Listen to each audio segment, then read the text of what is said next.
So one of the questions I had meant to ask you that we were kind of talking about the Islamic religion Yes. and Muslims, and you had said something to me about George W. Bush and sort of tribalism after 9/11. Do you want to elaborate on that point, or?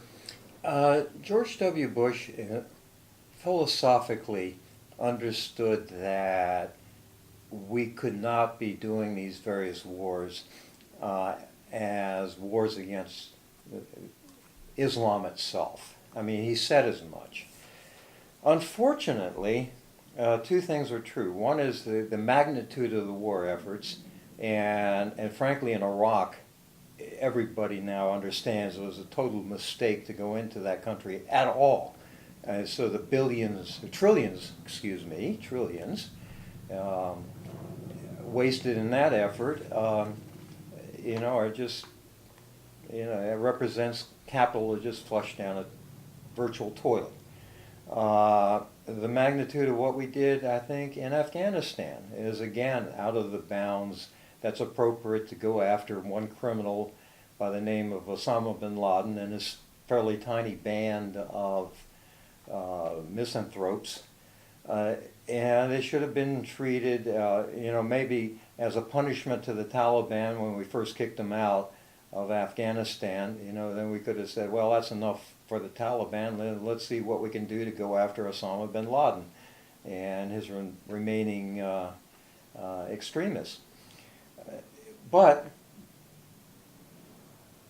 that's not what George W. Bush did. He did these monstrous wars. The impact to the Islamic world created the feeling that it was an attack of Christianity against Islam. 60% of the soldiers that we sent in to execute these wars felt that it was a war against Islam. So the tribalistic horror that is the worst case was in fact what was created, and it was exactly what Osama bin Laden wanted to happen. George W. Bush basically fell into Osama's trap. And we're dealing with the after effects of that, and we'll probably be dealing with the after effects for many decades to come. This was a blunder of the biggest possible proportion. Would you say that as an atheist you're anti-war or sort of a peace I activist? am not anti-war per se. Okay. There can be a just war. There can be war that results in an increase in well-being and positive function for the people involved because it gets rid of very bad actors. I think that that's possible, but I am hugely on the side of being cautious about how and where you go to war. And frankly, if we had the same ratio of investments in foreign aid as opposed to military, but just reverse the direction.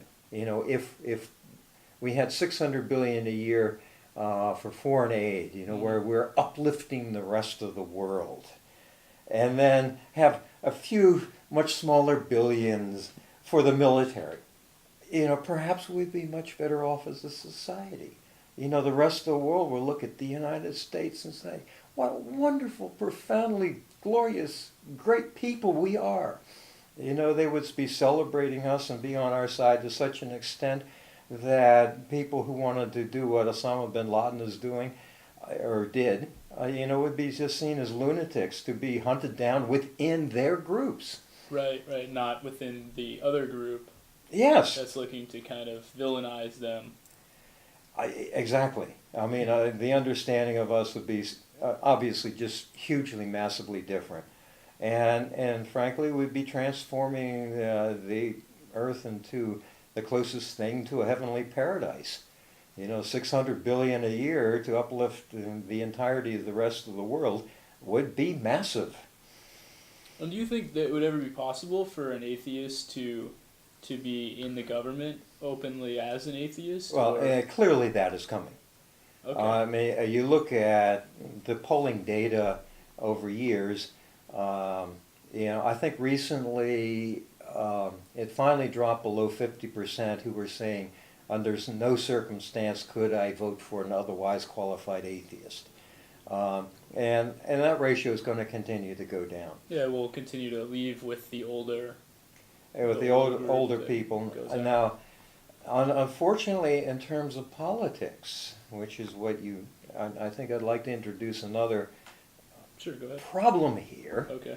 Tom Flynn, the head of a New York secular group called Center for Inquiry, basically found data saying that even though those with no religion are substantially increasing as a proportion of the public, in terms of the voting public, for the last couple of decades, we have been sitting at 12% of the electorate. For some reason, the new nuns coming in are apolitical. They are disconnected from the reality of the political process. I think obviously, if Tom Flynn is right, they just are not voting. And this is a problem. I would like to see a utilitarian ethic where you really looked at the consequences of policy and actions in a way that really impacted people rather than taking propaganda from right-wing ideologues. Ryan seriously thinks that if you get rid of the social safety net, people will become more responsible and they will do a better job of mobilizing their own resources so that the net impact would be less poverty. Okay. This is lunatic nonsense. It is, again, disconnected from scientific reality. Children will not be properly educated. They will fall through the cracks.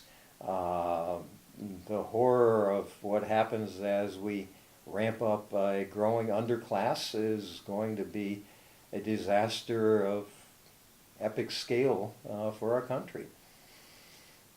Do you think politicians can morally have a religion that they use in their job, or do they have to keep that separate from what they do? Actually, I very much think that they can.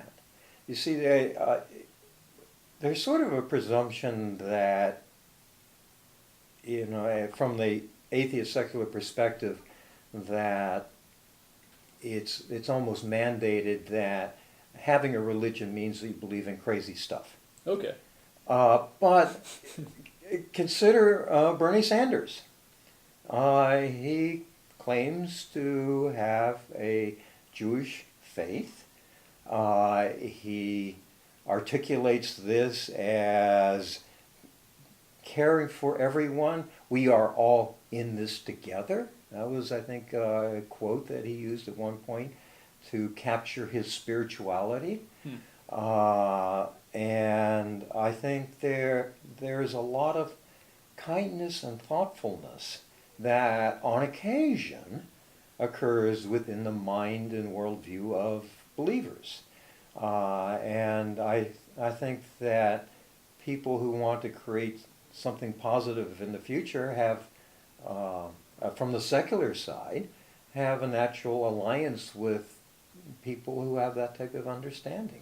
So they don't always clash? And not at all. Okay. Just because you are a member of a group that otherwise mobilizes a lot of this deontic neurobiology doesn't mean that you are disconnected from the utilitarian sensibility that you really need to understand what I view to be the moral good.